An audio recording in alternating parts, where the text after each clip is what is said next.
is, when we started this conference, and long before when we were in the planning stages, we didn't want this conference to be a lot of great ideas exchanged, and then it all stays in this lovely auditorium, and nothing gets out to the public, nothing gets implemented. We wanted this to be the start of a real change, not just in the thinking, but in the doing. As a group, we have come to a consensus and decided that these are the things that we want to see, that we think are the biggest things, the best ideas that have come out of all the discussions that we've seen over the past 48 hours, and the things that we would like to see implemented, the things that we think are the most important if we are going to move this sport forward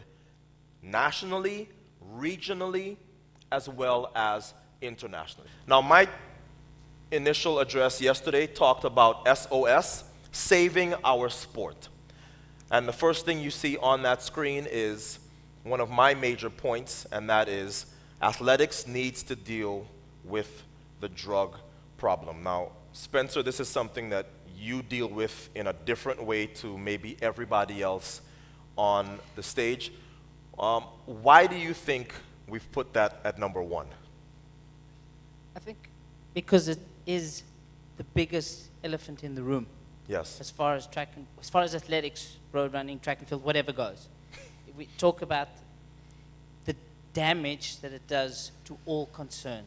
And there's so much to lose, whether it be the individual themselves, the sponsors, and the sport. I think we have to point out that track and field is one of, if not the most tested sport. Yes. So we open ourselves up to the problem. Okay, so we are trying to address the problem. There are a number of other sporting codes that don't address the problem.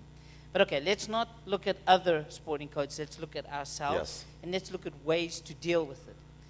Contractually, we have clauses in our contract that clearly indicate you test positive, we suspend your contract, up until the stage that the process is complete.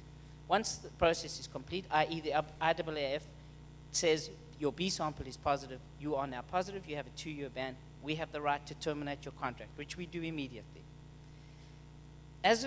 Once you've served your sentence, whatever that may be, we have a global corporate policy that we do not recontract you in any way, shape, or form. We have an athlete that won the double in Osaka in 2007. His name is Tyson Gay, won the 100 and the 200 meters. Some of you may forget he actually beat a guy called Usain Bolt who actually came second. That's not the point. He tested positive.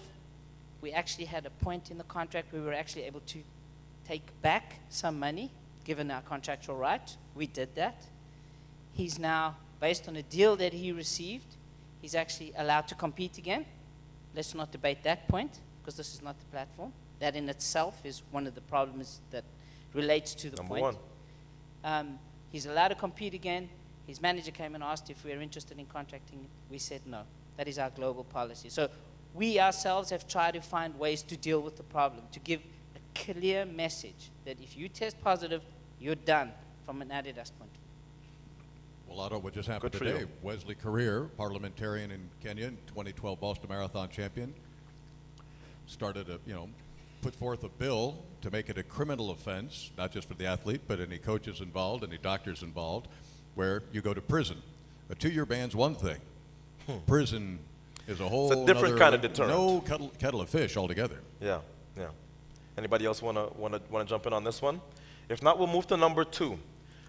This is one that is near and dear to my heart, and I have an obvious bias because I'm in the television business, and I know how much I am passionate about these athletes, and then sometimes you get them on camera, and you want them to do well for the people who don't know them, and they lack the skills. Number 2, the sport needs athletes who can communicate. If they can't, teach them. Everybody can improve. I have now been a broadcaster for longer than I was a professional track and field athlete. And people go, yeah, well, you're Trini. You have the gift of gab. Guess what? I, too, had to go and be taught. Not taught how to broadcast, per se, but somebody had to show me This is what you say when. I had media training long before I got into this business. Jackie, you're somebody who, I mean, you make your living now communicating to some of these kids. Do these kids get a sense of how important that is, how they look and sound and how they come across on TV? Is that a realistic goal for us to put that up there way high at number 2? Yes, I think it is a very realistic goal, and it's important for us to communicate that to them. Yeah. Because a lot of times, some of the athletes just think that if I run fast, jump far, do this, oh, I'm going to get this, I'm going to get that. And they truly don't see the business side of it, the representation, and when you have to go to certain events and how you should conduct yourself. It's not that we're trying to take you out of your element, but there's a certain way you talk amongst your friends, and there's a certain conversation you have amongst business people. And they need to know the difference. I think Spencer raised that point yesterday about social media. And that's a fine line, because sometimes people think you're trying to change them. Right. And it's a difference in the business world. And I think that's something that we need to teach. Yes, Host.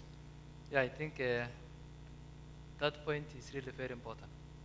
And I've tried to see, because it has been a very contentious issue, mostly to my fellow Kenyan athletes. Yes. And maybe to take you back, is that if I try to do a little research, that why is it that many of our athletes, they really train hard and they run good, but you find that when it comes to communicating maybe to the media and to the public, they are very poor. But as you have said, that even I myself, when I started to run in Kenya, doing the small races, you find that I wasn't good at maybe speaking and talking to large crowds of people. But it is something that I learned. It is something that I really trained myself, and because I didn't stop learning, I kept on maybe learning and in school and trying to have that knowledge of how I can really speak. You find that the main problem in Kenya is that Kenyan athletes, you find that there is that kind of negative attitude towards the media guys. Because if you try to see before, the media guys could really track so much on the top athletes, and when they do something bad, they are very quick to put on the TV and on the paper. So, but when they do something good, they were not very quick to maybe put on the news and on the magazines. So it created a barrier. And many of the athletes think that the media guys, they are not good guys. They're just there to make a follow-up and maybe write bad things. So that one kept it a distance. And many athletes, they don't want to talk anything. They want to just be silent because they think it's like the publicity will not add any value to their life. Yes. So Tony. That's wrong. it's something that you find that they should really be taught. It's a misconception. Yeah. As athletes, one of the principles is you don't just always work on your strengths as an athlete. Right. You work on your weaknesses. As a professional athlete, or as a professional in anything, you work on your weaknesses. Media is an enormous part of professional sports and entertainment. We are going for wallets and eyeballs, hearts and minds. Yes. And we're competing not with just other athletes, we're not competing with other sports, we're competing with all entertainments. And we have to stand up to that level, not of our choosing, but of the world's choosing. And it's not right or it's not wrong, it's just the way it is. And so when Jackie says that she's not laying out in the high jump and she needs to work, no, she wasn't working on the long jump, she's got that down.